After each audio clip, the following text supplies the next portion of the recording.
Gold trusted gold buyers. మీరు తాకట్టు పెట్టిన బంగారాన్ని విడిపించి ఈ రోజు ఉన్న మార్కెట్ ధరకు కొనబడును.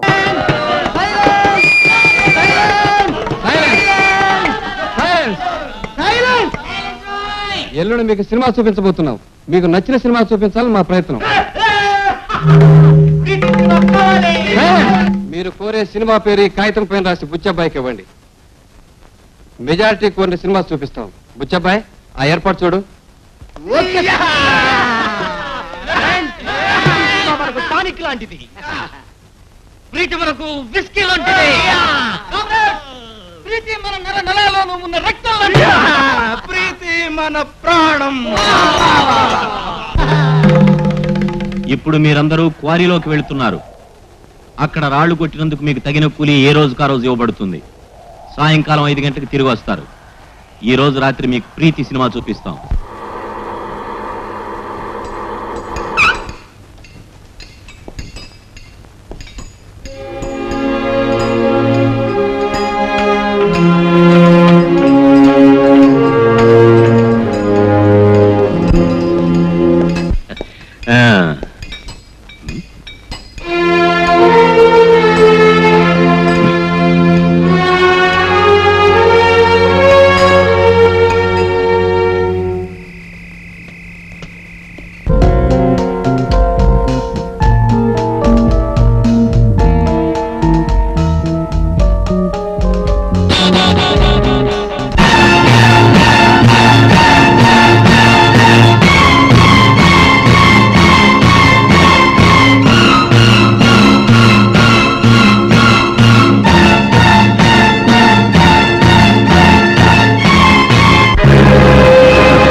గురు, రాత్రి మంచి మూడ్లో కాకా టీవీని పాల్గొట్టాడు గురు. ఆ సీన్ తర్వాత మంచి గిట్టుబాటు సీన్ తెలుసా?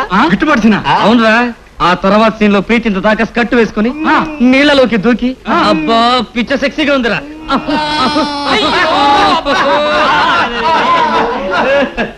మీ అందరికి ప్రీతిని కలవాలనుందా? ప్రీతి దగ్గరికి తీసుకెళ్ళగలవా? తీసుకెళ్ళటం కాదు, ప్రీతి మీతో వారం రోజులు ఉండేలా చేయగలను. ప్రీతి మాతో వారం రోజులు ఉంటుందా? ఎస్. కాకా, నువ్వు భలే జోకులేస్తున్నావే. జోకులు కాదు, సీరియస్ గా చెప్తున్నాను.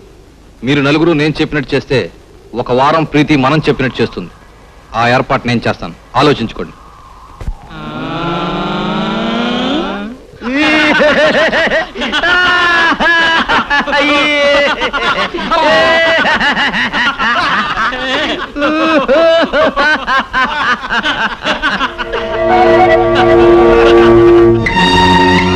కాకా, నువ్వు చెప్పింది నిజమా కాకా? ప్రీతి మనతో వారం రోజులు ఉంటుందా? ఉండేలా చేయగలను, కానీ ముందు మనం ఇక్కడి నుంచి బయటపడాలిగా.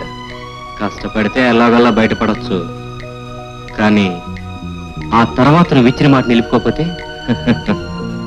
నేను ఒక్కడిని, మీరు నలుగురు. నా మాట మీద నమ్మకం లేకపోతే నా ఆస్తి మీరు ముందే రాయించుకోండి. కాకా, నీకు 20 లక్షలు వస్తుంది. ఎస్. అంత ఆస్తించుకుని మరి హత్యలను చేశావు? అంటే డబ్బు కోసమే హత్యలు చేస్తారా? లేకపోతే అవసరం ఉంది. ఎవరి మీదన్నా పగ ఉండొచ్చుగా. పగ? ఎవరి మీద నీ పగ? ఆ వివరాలన్నీ ఇప్పుడు అడగ, అవసరమైనప్పుడు చెప్తా. ఇంతకీ మనం ఇక్కడి నుంచి ఎలా బయటపడతాం? ప్రయత్నిస్తే బయటపడొచ్చు, కానీ మన వెంట పోలీసులు పడకుండా ఉండాలి. అందుకే ఆలోచిస్తున్నాం. మనం పారిపోతే పోలీసులు తెలియదా? అదెలా వీలవుతుంది? Nothing is impossible. మందు గుండు పేలి జైలు తగలబడిపోతే ఆ యాక్సిడెంట్ లో మనం పారిపోతాం. ఆ బ్లాస్టింగ్ మనమే చేశామని, మనం పారిపోవడానికి వేసిన ప్లాన్ అని ఎవరూ తెలుసుకోలేరుగా. ఈ జైలుని మందుగుండుతో పేల్చేస్తామా? అది ఎలా కుదురుతుంది? Nothing is impossible. మనసుంటే మార్గం ఉంటుంది. ఏమిటా మార్గం? ఇదే. ఇదా? అవును. మనం జైలు నుంచి తప్పించుకోవడానికి ఈ బంతి మనకి బంగారు బాట వేస్తుంది. రంగా, ప్రతిరోజు క్వారీ దగ్గర ఈ బంతిలో నువ్వు గ్రెనేడ్ పౌడర్ నింపాలి. సరే కదా. చిన్న, అలా నింపిన బంతిని నువ్వు జాగ్రత్తగా జైల్లోకి చేర్చాలి. కోటి, రాజా మీరిద్దరూ కలిసి అలా వచ్చిన గ్రెనేడ్ పౌడర్ ని జాగ్రత్తగా ఈ జైల్ ఫెన్సింగ్ చుట్టూ 90 చోట్ల పాతి పెట్టాలి. అలా గనక మనం 3 నెలలు చేయగలిగితే అప్పుడు మనం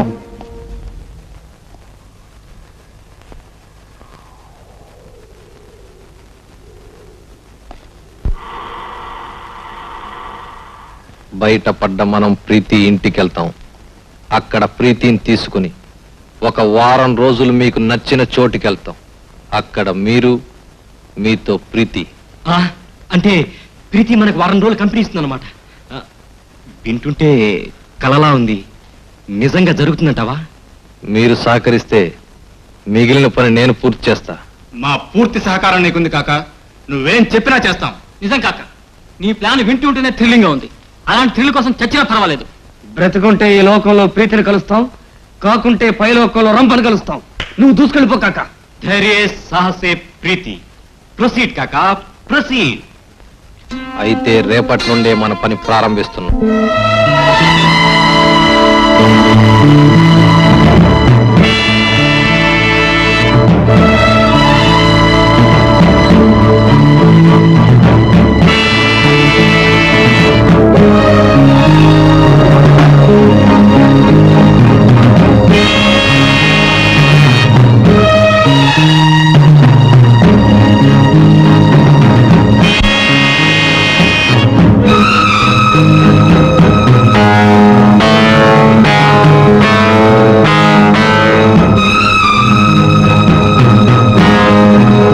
అసలు ప్రీతి సినిమాలోకి ఎలా వచ్చింది గురు?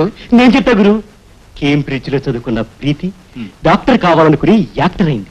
ప్రీతి వాళ్ళ నాన్నగారికి కళలంబ, కళారాధనమ్మ గొప్ప.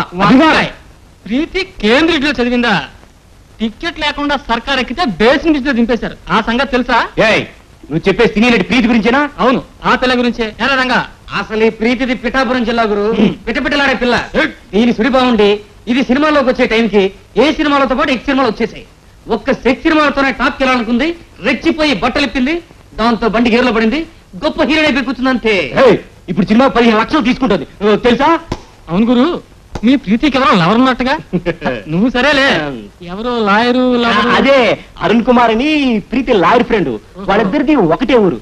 అతనంటే ప్రీతికి అభిమానం, ప్రేమ అంతే. వాడు ప్రజలు లేరు. వాళ్ళిద్దరి మధ్య సంబంధాన్ని కట్టారు.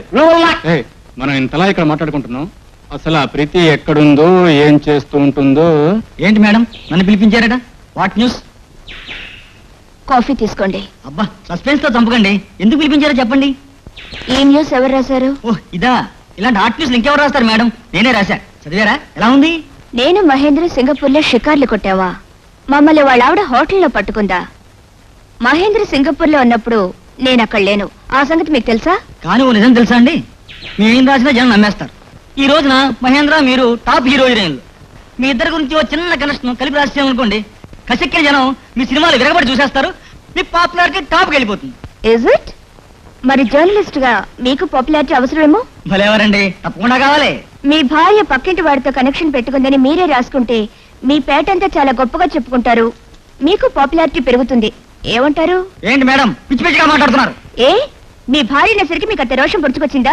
సినిమా స్టార్ అంటే మీకు అంత లోకుగా ఉందా? చూడండి, మేము నిజంగా తిరిగితే రాయండి, వి డోంట్ బాదర్. కానీ ఇలా లేనిపోనివి రాసి జనం దృష్టిలో మమ్మల్ని చీప్ చేస్తే మీకేమొస్తుంది? మీ పేపర్ అమ్ముకోవాలంటే మా పరువు తీయాలా? సినిమా స్టార్ ని పతివ్రతం రాస్తే ఎవరు నమ్ముతాడు? మేం పతివ్రతలని మిమ్మల్ని రాయమండలేదే, కానీ ఇలా పచ్చిగా తిరిగే బ్రోతల్స్ అని రాసే హక్కు మాత్రం మీకు లేదు. మాకు మనసుంది, పరువు ఉంది, విలువ ఉంది. మేం కష్టపడి సంపాదిస్తున్నాం, ఇలా చీప్ గా బ్రతుకుతూ కాదు. నాకు జర్నలిజం అంటే చాలా గౌరవం ఉంది, కానీ ఇలా ఎల్లో జర్నలిజం పై బ్రతకడం కంటే నీ భార్యని తార్చి బ్రోకర్ గా బ్రతుకు. ఆ బ్రతుకులో ఎంతో నిజాయితీ ఉంది. సంస్కారం లేకుండా నన్ను మాట్లాడతావా? నిన్ను షడా. సంస్కారం అనే పదానికి అర్థం తెలిస్తే ఇలాంటి అడ్డమైన రాతలు రాయం. బట్టలు ప్యాక్ చేసి నువ్వు సంస్కారం గురించి నా గురించి చెప్తావా? That's right. నేను సెక్సీగా యాక్ట్ చేసినందుకు నువ్వు విమర్శించుంటే నిన్ను గౌరవించేదాన్ని, ఎందుకు అలా చేయవలసి వచ్చిందో చెప్పేదాన్ని. కానీ నా పర్సనల్ లైఫ్ గురించి లేనిపోనివి రాసే అధికారం నీకు లేదు. మరోసారి అలా రాసావంటే ఏం చేస్తావు? ఏం చేస్తావంట? Shut up and get lost. Preethi, don't be emotional please. Sir మీరు వెళ్ళండి.